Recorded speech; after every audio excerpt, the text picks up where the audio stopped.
'Cause I am yours and you are mine.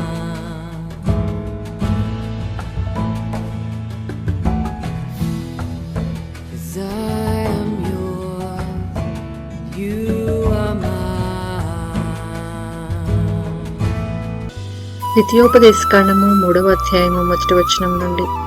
మనము తిరిగి బాషాను మార్గంన వెళ్ళినప్పుడు బాషాను రాజైన ఓగును అతని ప్రజలందరూ ఎద్రెయిలో మనతో యుద్ధం చేయుటకు బయలుదేరి ఎదురుగా రాగా, యెహోవా నాతో ఇట్లనెను, అతనికి భయపడకుము, అతనిని అతని సమస్త జనమును అతని దేశమును నీ చేతికి అప్పగించి ఉన్నాను. సెబ్షోనులో నివసించిన అమోరీల రాజైన సీహోనుకు చేసినట్లు ఇతనికి చేయవలనని చెప్పెను. అట్లు మన దేవుడైన యెహోవా బాషాను రాజైన ఓగును అతని సమస్త జనమును మన చేతికి అప్పగించెను. అతనికి శేషమేమియూ లేకుండా అతనిని హతము చేసితిమి. ఆ కాలమున అతని పురములన్నిటినీ పట్టుకొంటిమి. వారి పురములలో మనము పట్టుకొనని పురమొకటియూ లేదు. బాషానులో ఓగు రాజ్యమగు అర్గోబు ప్రదేశమంతటనున్న 60 పురములను పట్టుకొంటిమి. ఆ పురములన్నీయు గొప్ప ప్రాకారములు, గౌలును, గడియలను గల దుర్గములు. అవియూ కాక ప్రాకారం లేని పురములనేకములను పట్టుకొంటిమి. మనము హెబ్షోను రాజైన సీహోనుకు చేసినట్లు వాటిని నిర్మూలము చేసితిమి. ప్రతి పురములోని స్త్రీ పురుషులను, పిల్లలను నిర్మూలము చేసితిమి. వారి పశువులన్నిటినీ ఆ పురముల సొమ్మును దోపిడిగా తీసుకొంటిమి. ఆ కాలమున అర్నోను ఏరు మొదలుకొని హెర్మోను కొండ వరకు యోర్దాను అవతలనున్న దేశమును అమోరీల 2 రాజుల యొద్ద నుండి పట్టుకొంటిమి. సీదోనీయులు హెర్మోనును చిరియోనని అందురు, అమోరీయులు దానిని సెనీరని అందురు. మైదానమందలి పురములన్నిటినీ బాషాను నందలి ఓగు రాజ్యపురములైన సల్కా, ఎద్రెయి అను వాటి వరకు గిలాదంతటిని బాషానును పట్టుకొంటిమి. రెఫాయీములలో బాషాను రాజైన ఓగు మాత్రము మిగిలెను. అతని మంచము ఇనుప మంచము. అది అమ్మోనీయుల రబ్బాన్లోనున్నది కదా. దాని పొడుగు మనిషిని మూరతో 9 మూరలు, దాని వెడల్పు 4 మూరలు. అర్నోను లోయలోనున్న అరోయేరు మొదలుకొని గిలాదు మన్యములో సగమును మనము అప్పుడు స్వాధీనపరుచుకొనిన దేశమును దాని పురములను రూబేనీయులకును గాదీయులకును ఇచ్చితిని. ఓగు రాజు దేశమైన బాషాను యావత్తును, గిలాదులో మిగిలిన దానిని అనగా రెఫాయిముల దేశమనబడిన బాషాను అంతటిని, అర్గోబు ప్రదేశమంతటిని మనష్షే అర్ధగోత్రములకిచ్చితిని. మనష్షే కుమారుడైన యాయీరు గెషూరీయుల యొక్కయు మాయాకాతీయు యొక్కయు సరిహద్దుల వరకు అర్గోబు ప్రదేశమంతటిని పట్టుకొని తన పేరును బట్టి వాటికి యాయీరు బాషాను గ్రామములని పేరు పెట్టెను. నేటి వరకు ఆ పేర్లు వాటికున్నవి. మాకీరీయులకు గిలాదునిచ్చితిని. గిలాదు మొదలుకొని అర్నోను లోయ మధ్య వరకును, యబ్బోకు నది వరకును, అమ్మోనీయుల పడమటి సరిహద్దు వరకును, కెన్నెరెతు మొదలుకొని తూర్పు దిక్కున పిస్గా కొండ చర్యల దిగువగా ఉప్పు సముద్రము అనబడిన అరాబా సముద్రం వరకును వ్యాపించియున్న అరాబా ప్రదేశమును, యోర్దాను లోయ మధ్య భూమిని రూబేనీయులకును గాదీయులకును ఇచ్చితిని. ఆ కాలమందు నేను మిమ్మును చూచి మీరు స్వాధీనపరుచుకొనున్నట్లు మీ దేవుడైన యెహోవా ఈ దేశమును మీకిచ్చెను. మీలో పరాక్రమవంతులందరూ యుద్ధ సన్నద్ధులై మీ సహోదరులకు ఇజ్రాయేలీల ముందర నది దాటవలెను. అయితే యెహోవా మీకు విశ్రాంతినిచ్చినట్లు మీ సహోదరులకును విశ్రాంతినిచ్చు వరకు, అనగా మీ దేవుడైన యెహోవా యోర్దాను అద్దరిని వారికిచ్చుచున్న దేశమును వారును స్వాధీనపరుచుకుని వరకు మీ భార్యలను, మీ పిల్లలను, మీ మందులను నేను మీకిచ్చిన పురములలో నివసింపవలెను. తరువాత మీలో ప్రతివాడును నేను మీకిచ్చిన తన స్వాస్థ్యములకు తిరిగి రావాలనని మీకు ఆజ్ఞాపించితిని. మీ మందలు విస్తారములని నాకు తెలియను. ఆ కాలమున నేను యెహోషువతో ఇట్లాంటిని, మీ దేవుడైన యెహోవా ఈ 2 రాజులకు చేసినదంతయు నీవు కన్నులారా చూచితివి కదా. నీవు వెళ్ళుచున్న రాజ్యములన్నిటికీ యెహోవా అలాగుననే చేయును. మీ దేవుడైన యెహోవా మీ పక్షముగా యుద్ధము చేయువాడు కనుక వారికి భయపడవద్దని ఆజ్ఞాపించితిని. మరియు ఆ కాలమున నేను, యెహోవా ప్రభువా, నీ మహిమను, నీ బాహుబలమును నీ దాసునికి కనపరచ మొదలుపెట్టి ఉన్నావు. ఆకాశమందే కాని భూమి అందే కాని నీవు చేయు క్రియలను చేయగల దేవుడెవడు? నీవు చూపు పరాక్రమమును చూపగల దేవుడెవడు?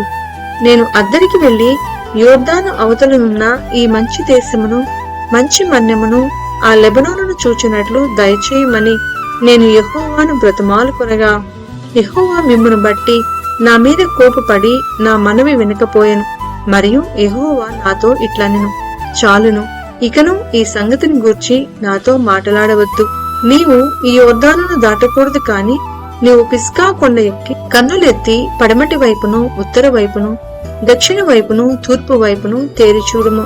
యెహోషువకు ఆజ్ఞ ఇచ్చి అతన్ని ధైర్యపరిచి దృఢపరచుము. అతడు ఈ ప్రజలను వెంటబెట్టుకుని నది దాటి నీవు చూడబోవు దేశమును వారిని స్వాధీనపరచుకొన చేయుము. అప్పుడు మనము బెత్పయోరు ఎదుటనున్న లోయలో దిగియుంటిమి. ద్వితీయోపదేశకాండము 4వ అధ్యాయము 1వ వచనం నుండి. కాబట్టి ఇజ్రాయేలీలారా, మీరు బ్రతికి మీ పితరుల దేవుడైన యెహోవా మీకిచ్చుచున్న దేశంలోనికి పోయి స్వాధీనపరుచుకున్నట్లు మీరు అనుసరింపవలసిన విధులను కట్టడలను నేను మీకు బోధించుచున్నాను వినుడి. మీ దేవుడైన యెహోవా ఇచ్చిన ఆజ్ఞలను మీకు ఆజ్ఞాపించుచున్నాను. వాటిని గైకొనుట యందు నేను మీకు ఆజ్ఞాపించిన మాటతో దేనిని కలపకూడదు, దానిలో నుండి దేనిని తీసివేయకూడదు. బయల్పయోరు విషయంలో యెహోవా చేసిన దానిని మీరు కన్నులారా చూచిద్రి కదా. బయల్పయోరు వెంట వెళ్లిన ప్రతి మనుషుణ్ణి నీ దేవుడైన యెహోవా నీ మధ్యన ఉండకుండా నాశనము చేసెను. మీ దేవుడైన యెహోవాను హత్తుకొనిన మీరందరూ నేటి వరకు సజీవులై ఉన్నారు. నా దేవుడైన యెహోవా నాకాజ్ఞాపించినట్లు మీరు స్వాధీనపరచుకొనబోవు దేశమున మీరాచరింపవలసిన కట్టడలను విధులను మీకు నేర్పితిని. ఈ కట్టడలన్నిటినీ మీరు గైకొని అనుసరింపవలెను. వాటిని గూర్చి విను జనుల దృష్టికి అదే మీకు జ్ఞానము, అదే మీకు వివేకము. వారు చూచి నిశ్చయముగా ఈ గొప్ప జనము జ్ఞాన వివేచనలు కల జనమని చెప్పుకొందరు. ఏలయనగా మనము ఆయనకు మొరపెట్టినప్పుడల్లా మన దేవుడైన యెహోవా మనకు సమీపముగానున్నట్టు మరి ఏ గొప్ప జనమునకు ఏ దేవుడు సమీపముగానున్నాడు? మరియు నేడు నేను మీకు అప్పగించుచున్న ఈ ధర్మశాస్త్రమంతటిలోనున్న కట్టడలను నీతి విధులను గల గొప్ప జనమేది? అయితే నీవు జాగ్రత్త పడము. నీవు కన్నులారా చూచిన వాటిని మరువకయుండునట్లును అవి నీ జీవితకాలమంతయు నీ హృదయంలో నుండి తొలగిపోకుండునట్లును నీ మనస్సును బహు జాగ్రత్తగా కాపాడుకొనుము. నీ కుమారులకును నీ కుమారుల కుమారులకును వాటిని నేర్పి నీవు హోరేబులో నీ దేవుడైన యెహోవా సన్నిధిని నిలిచియుండగా యెహోవా నా యొద్దకు ప్రజలను కూర్చుము. వారు ఆ దేశము మీద బ్రతుకు దినములన్నీ నాకు భయపడ నేర్చుకుని తమ పిల్లలకు నేర్పునట్లు వారికి నా మాటలను వినిపించేదనని ఆయన నాతో చెప్పిన దినమును గూర్చి వారికి తెలుపుము. అప్పుడు మీరు సమీపించి ఆ కొండ దిగువనను నిలిచితిరి.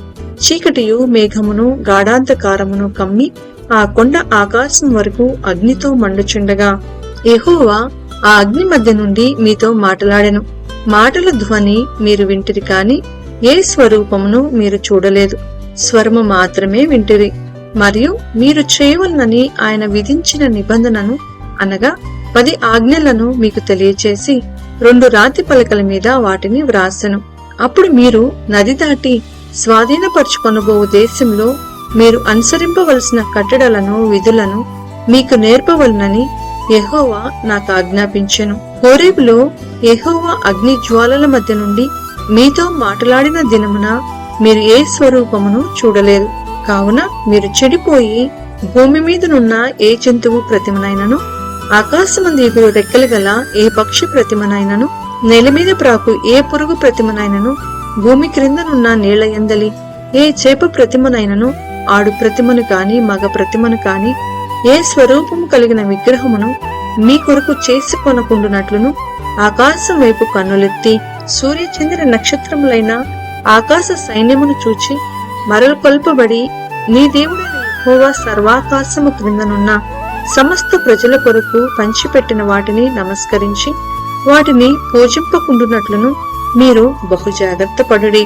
యెహోవా మిమ్మును చేపట్టి నేడున్నట్లు మీరు తనకు స్వకీయ జనముగా నుండుటకై ఐగుప్తు దేశంలో నుండి ఆ ఇనుప కొలిమిలో నుండి మిమ్మును రప్పించెను. మరియు యెహోవా మిమ్మును బట్టి నా మీద కోపపడి నేను ఈ యోర్దాను దాటకూడదనియు నీ దేవుడైన యెహోవా స్వాస్థ్యముగా నీకిచ్చుచున్న ఈ మంచి దేశంలో ప్రవేశింపకూడదనియు ప్రమాణము చేసెను.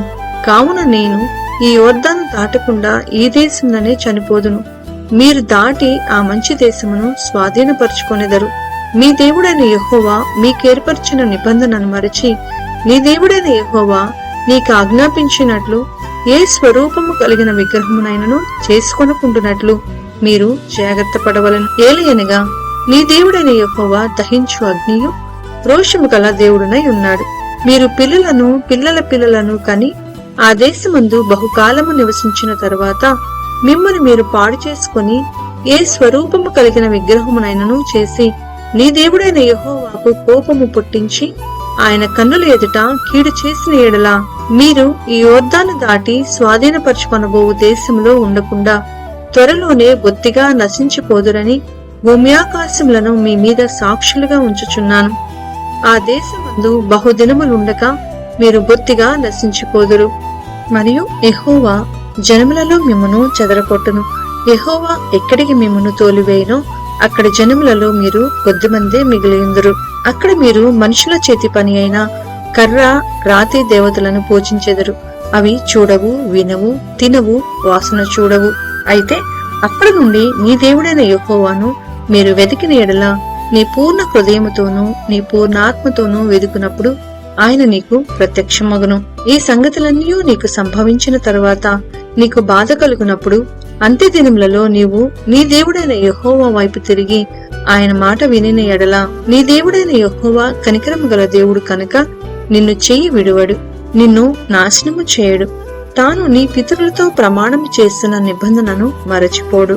దేవుడు భూమి మీద నరుణ్ణి సృజించిన దినము మొదలుకొని నీకంటే ముందుగా నుండిన మునుపటి దినములలో ఆకాశం యొక్క ఈ దిక్కు నుండి ఆకాశం యొక్క ఆ దిక్కు వరకు ఇట్టి గొప్ప కార్యము జరిగిన దీని వంటి వార్త వినబడినా అని నీవు అడుగుము. నీవు దేవుని స్వరము అగ్ని మధ్య నుండి మాటలాడుట వినినట్లు మరి ఏ జనమైనను విని బ్రతికెనా? మీ దేవుడైన యెహోవా ఐగుప్తులో మా కన్నుల ఎదుట చేసిన వాటన్నిటి చొప్పున ఏ దేవుడైనను శోధనలతోనూ సూచిక క్రియలతోనూ మహత్కార్యములతోనూ యుద్ధముతోనూ బాహుబలముతోనూ చాచిన చేతితోనూ మహాభయంకర కార్యములతోనూ ఎప్పుడైనను వచ్చి ఒక జనములో నుండి తన కొరకు ఒక జనమును తీసుకొన యత్నము చేసెనా? అయితే యెహోవా దేవుడనియు ఆయన తప్ప మరి ఒకడు లేడనియు నీవు తెలుసుకొనున్నట్లు అది నీకు చూపబడెను. నీకు బోధించుటకు ఆయన ఆకాశం నుండి తన స్వరమును నీకు వినిపించెను. భూమి మీద తన గొప్ప అగ్నిని నీకు చూపినప్పుడు ఆ అగ్ని మధ్య నుండి ఆయన మాటలను నీవు వింటివి. ఆయన నీ పితరులను ప్రేమించెను కనుక వారి తరువాత వారి సంతానమును ఏర్పరచుకొనెను. నీకంటే బలమైన గొప్ప జనములను నీ ముందర నుండి వెళ్లగొట్టి నిన్ను ప్రవేశపెట్టి ఆయన నేడు చేయుచున్నట్లు వారి దేశమును నీకు స్వాస్థ్యముగా ఇచ్చుటకై నీకు తోడుగా నుండి ఐగుప్తులో నుండి తన మహాబలము చేత నిన్ను వెలుపలికి రప్పించెను. కాబట్టి పైనున్న ఆకాశమందును క్రిందనున్న భూమి అందును యెహోవాయే దేవుడనియు మరి ఒక దేవుడు లేడనియు నేడు నీవు ఎరిగి జ్ఞాపకముకు తెచ్చుకొనుము. మరియు నీకును నీ తర్వాత నీ సంతానపు వారికి క్షేమము కలుగుటకై నీ దేవుడైన యెహోవా సర్వకాలము నీకిచ్చుచున్న దేశంలో నీవు దీర్ఘాయుష్మంతుడగునట్లు నేడు నేను నీకు ఆజ్ఞాపించు ఆయన కట్టడలను ఆజ్ఞలను నీవు కైకొనవలను. అంతకుముందు ఒకడు పగపట్టక పరాకున తన పొరుగువాణ్ణి చంపిన ఎడల చంపినవాడు పారిపోవుటకు మోషే తూర్పు దిక్కున యోర్దాను యువతల 3 పురములను వేరుపరచెను. అటివాడెవడైనను ఆ పురములలో దేనిలోనికైనను పారిపోయి బ్రతుకును. అవేవనగా రూబేనీలకు మైదానపు దేశారణ్యమందలి బేరెసరును, గాదీలకు గిలాదులోనున్న రామోతును, మనష్షీలకు బాషాన్లోనున్న గోలాను అనునవే. మోషే ఇజ్రాయేలుకిచ్చిన ధర్మశాస్త్రము ఇది. ఇజ్రాయేలీలు ఐగుప్తుల నుండి వెలుపలికి వచ్చుచుండగా యోర్దాను యువతల బెత్పయోరు ఎదుట లోయలో హెబ్షోనులో నివసించిన అమోరీల రాజైన సీహోను దేశమందు మోషే ఇజ్రాయేలీలకు నియమించిన శాసనములు, కట్టడలు, న్యాయ విధులు ఇవి.